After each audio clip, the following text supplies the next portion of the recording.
50,000 રૂપિયામાં પત્નીનો સોદો।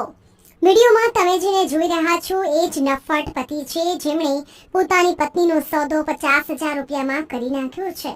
આ ચોંકાવનારી ઘટના છે બનાસકાંઠાના પાલનપુરની, જ્યાં નિકેશ પટેલને પોતાની પત્ની ગમતી ન હોવાથી વેચી નાખી। એટલું જ નહીં, આરોપી પોતે જ પોતાની પત્ની ગુમ થઈ હોવાની ફરિયાદ નોંધાવવા પહોંચ્યો હતો। ત્યારબાદ પોલીસે પરિણીતાને શોધી અને પૂછપરછ કરી તો મોટો ખુલાસો થયો। પત્નીએ કહ્યું કે તેના પતિએ 50,000 રૂપિયામાં અન્ય શખ્સને વેચી દીધી હતી।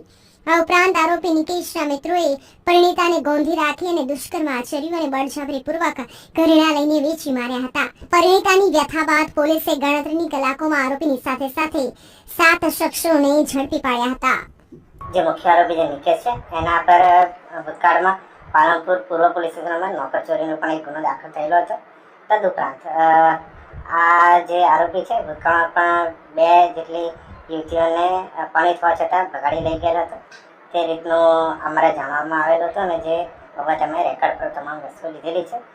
હાલમાં આ જે તપાસ છે એ અત્યારે પાલનપુર પશ્ચિમ પોલીસ આર.કે. પટેલ નામ ચલાવી રહ્યા છે। આ બાબતે તમામ જગ્યાના ટેકનિકલ પુરાવા, તદુપરાંત તમામ જગ્યાના પંચનામા અને જે ગુના સબબ જે અમારે જે કાર્યવાહી કરવાની હતી એ તમામ કાર્યવાહી આર.કે. પટેલ નામ કરી રહ્યા છે।